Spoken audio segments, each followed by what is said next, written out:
अगर आपने बैंक या फाइनेंस कंपनी से कोई लोन लिया और लोन नहीं भर पा रहे हैं, आपकी ईएमआई बाउंस हो रही है या फिर आपका खाता एनपीए हो चुका है, तो क्या बैंक या फाइनेंस कंपनी आपके खिलाफ लीगल एक्शन ले सकती है? आपको किसी दिन अरेस्ट करके जेल भेजा जा सकता है? इन सभी सवालों के जवाब आपको इस छोटे से वीडियो में मिल जाएंगे।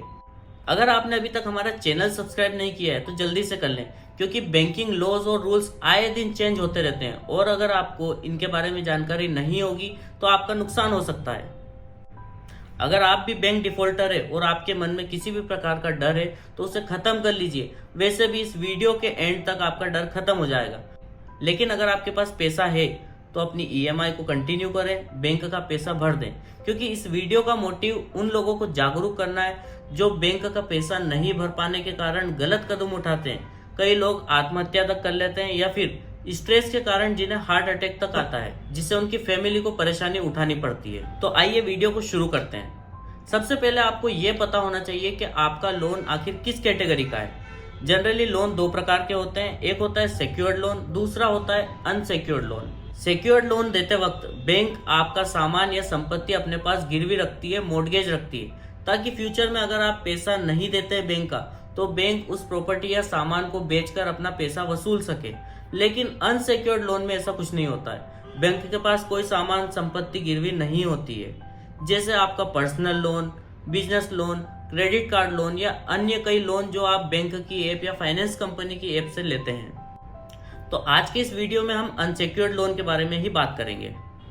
तो अगर आप बैंक का पैसा नहीं भर पाते हैं, आपकी किस्तें बाउंस होती है, तो जनरली बैंक या फाइनेंस कंपनी क्या एक लीगल प्रोसेस फॉलो करती है। तो सबसे पहला टेन्योर जो 30 से 60 दिन का होता है, उसमें बैंक या फाइनेंस कंपनी आपको लगातार रिमाइंडर कॉल्स, मैसेजेस या ईमेल्स भेजती है। आपको एक एक दिन में 50-50 फोन लगाती है ताकि आप पैसा भर दें। अगर आप उन कॉल्स को अवॉइड करेंगे, मेल्स को अवॉइड करेंगे, तो भी आपका कोई नुकसान नहीं है। बैंक बार बार आपसे संपर्क करके आपको लोन रिस्ट्रक्चर या रीपेमेंट ऑफ लोन के बारे में समझाएगी। अगर आप चाहें तो उस रास्ते पर जा सकते हैं, अपनी ईएमआई चेंज करवा सकते हैं, टेन्योर चेंज करवा सकते हैं या सेटलमेंट पे जा सकते हैं। बैंक अलग अलग किरदार बनकर आपसे संपर्क करने का प्रयास करेंगे, कभी पुलिस बनकर, कभी जज बनकर, कभी कुछ और बनकर। बैंक के रिकवरी एजेंट आपके घर पे जाएंगे, आपसे पैसे वसूलने की पूरी कोशिश करेंगे।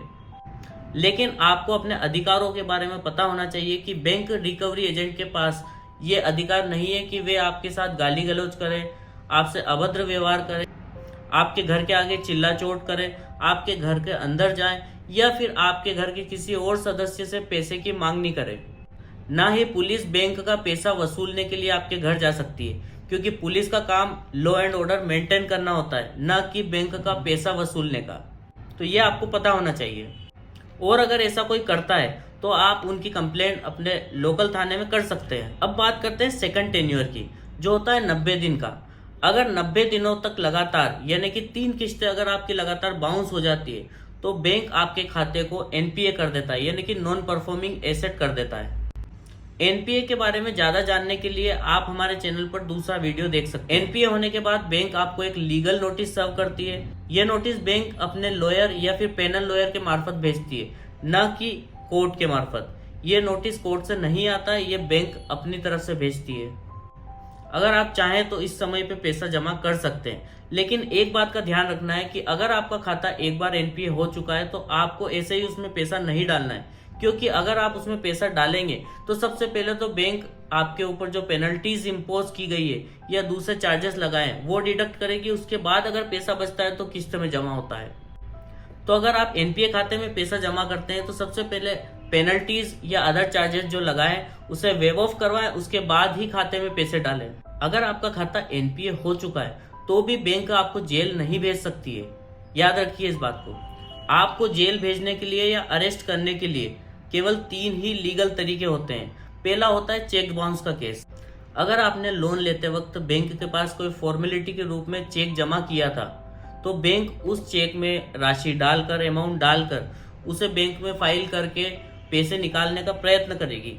स्वाभाविक सी बात है, आपके खाते में पैसा नहीं होगा तो वो चेक बाउंस हो जाएगा और इस कारण से आपके खिलाफ section 138 of negotiable instrument act यानी कि चेक बाउंस का केस दर्ज कर सकती है। सबसे पहले चेक बाउंस होने के बाद बैंक आपको नोटिस भेजेगी। अगर आप चाहें तो उसका जवाब दे सकते हैं, वरना बैंक कोर्ट में केस फाइल कर देती है। कोर्ट में केस फाइल होने के बाद सबसे पहले कोर्ट आपको समन्स भेजती है।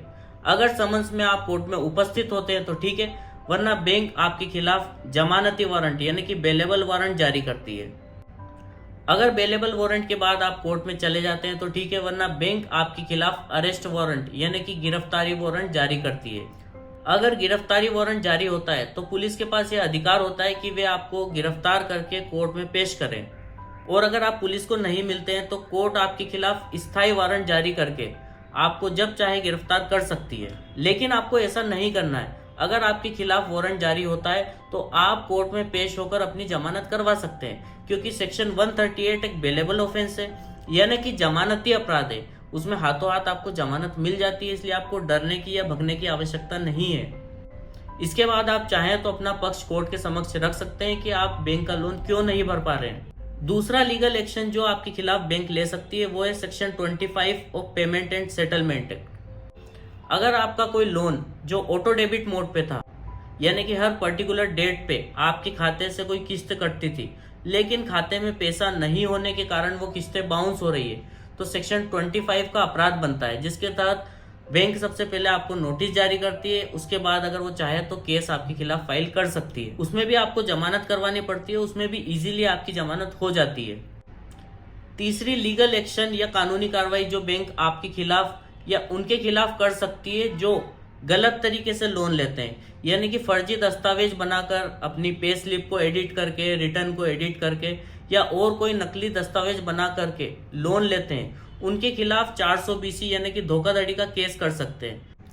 नए कानून भारतीय न्याय संहिता में जो 420 की धारा थी वो 318 हो चुकी है, तो आपके खिलाफ धोखाधड़ी का केस दर्ज किया जा सकता है।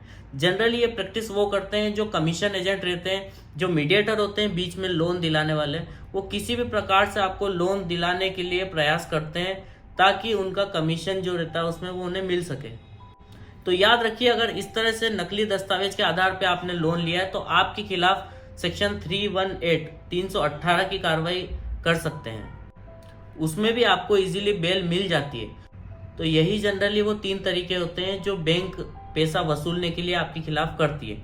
इसके अलावा सरफेसी एक्ट, डीआरटी एक्ट के तहत और भी कई सारे प्रोविजंस हैं जो बैंक फॉलो कर सकती है। सिविल कोर्ट में आपकी संपत्ति को बेचकर भी पैसा लेने का अधिकार होता है, या फिर आपकी जहाँ सैलरी है, आपकी जहाँ इनकम है, उस पर भी वो रोक लगा के या वहाँ से भी आपका पैसा वसूल सकती है। उसके लिए हमने सेपरेट वीडियो बनाए हैं।